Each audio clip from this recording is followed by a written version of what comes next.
The people most likely to sabotage themselves are often the most capable, not the least disciplined and not the least intelligent. The most capable. Because self-sabotage usually appears right at the moment growth gets close. In this video, I'm going to show you 3 things: why that happens, where it appears in the growth journey, and a simple process that helps people move through it. Because once you see this pattern, you can't unsee it. I find it useful to think about growth like climbing a mountain. Most advice about growth mindset is taught from the summit. Work harder, stay positive, say not yet, and they're all great. But many capable people never even reach that part of the climb, because on the far side of the mountain, something inside them quietly tries to turn them back. That's where self-sabotage lives. And once you understand that terrain, you can learn how to navigate it. Self-sabotage is usually misunderstood. People think it's laziness or lack of discipline. But most self-sabotage is actually a form of protection. Your nervous system is trying to protect you from things like uncertainty, judgment, reflection, and identity change, and even loss of belonging. The behaviour blocks growth, but the intention is safety. That's why fighting yourself so rarely works. Awareness works better. Here's the moment many people recognise this in themselves. Things started to go well. An opportunity appears. A project gains momentum. And then suddenly, you slow down. You delay.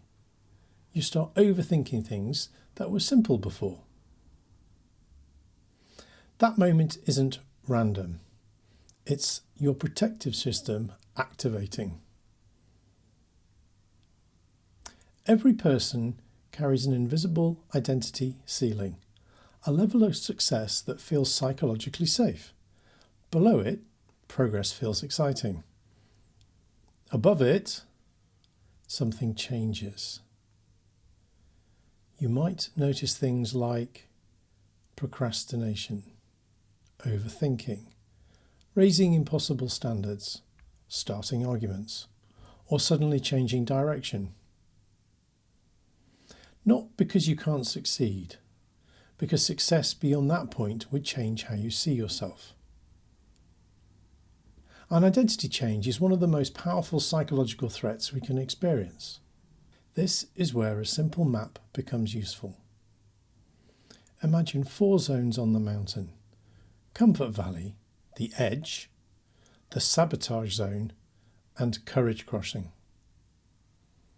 Comfort valley is familiar, safe, predictable, but growth is limited. The edge is where opportunity appears. A bigger project, a leadership moment, a new level of responsibility. But here's the interesting thing.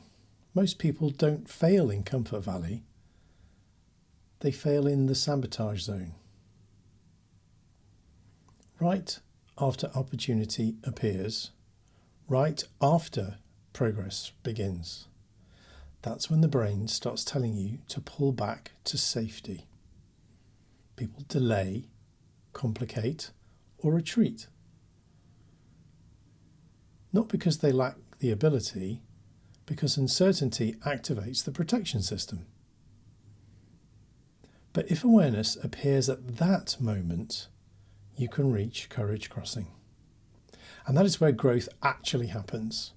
When people recognise the pattern, a simple process can help.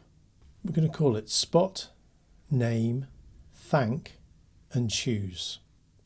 You're going to spot the behaviour. Notice when momentum suddenly stalls.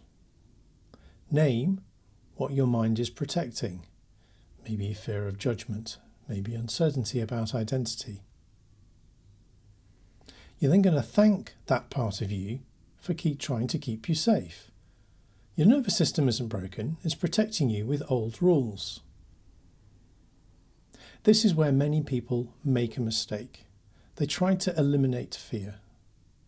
But growth doesn't require removing fear, it requires recognizing it and moving forward anyway. Growth always carries uncertainty, risk, and potential discomfort. Courage doesn't remove fear. Courage moves with it. So the real question becomes this: what is the next courageous move available to you? Not the perfect move, not the safest move, the next one. Let's bring this back together. Self-sabotage is rarely laziness, it's protection. It usually appears at predictable moments of growth, when opportunity pushes you beyond your identity comfort zone. If you notice the pattern, you can work with it. Spot the behaviour. Name the protection. Thank the part for trying to keep you safe. Then choose the next courageous move. Because growth mindset isn't about pretending fear doesn't exist. It's about having the courage and humility to say,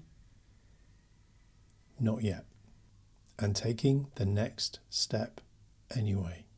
Think about the goal you keep delaying, the one that matters. Now ask yourself one question. What would the courageous next move be? And then take it.